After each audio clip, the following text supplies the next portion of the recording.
inaudhi kukuta serikali imeshalipa mradi wote, alafu inatokea wale waliofanya kazi mikataba midogo midogo na mafundi na vibarua kuendelea kudai wakiwa hawajalipa.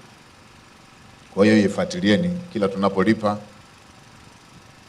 kwa ajili ya zile certificate, na wale wanaofanya kazi za mikataba midogo pamoja na wale wanaofanya kazi za vibarua na wenyewe walipwe kwa wakati, ili tunapokamilisha mradi na kwamba na malipo yote yamelipwa na wale waliofanya kazi wawe wamelipwa.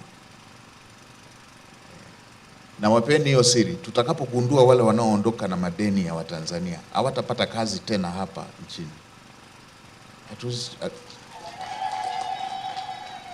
Hatuwezi tukatumia kodi za Watanzania kuwalipa wao, halafu wao wanaondoka bila kuwalipa waliowapa kazi hizo kufanya. Mheshimiwa Waziri Mkuu, takwimu muhimu za mradi sehemu ya kwanza ni kama ifuatavyo. Mwajiri ni mtendaji mkuu wa TANROADS kwa niaba ya serikali. Mkandarasi kama nilivyosema ni China Henan International Corporation Company Limited, Chico. Msimamizi ni TANROADS Engineering Consulting Unit TEC, mkoa wa Dodoma. Tarehe ya kutia saini mkataba wa ujenzi ni tarehe 6 Aprili 2022 na tarehe ya mkataba wa usimamizi ni tarehe 4 Septemba 2022. Tarehe ya kuanza kazi ni Septemba 4, 2022. Muda wa ujenzi ulikuwa miezi 18.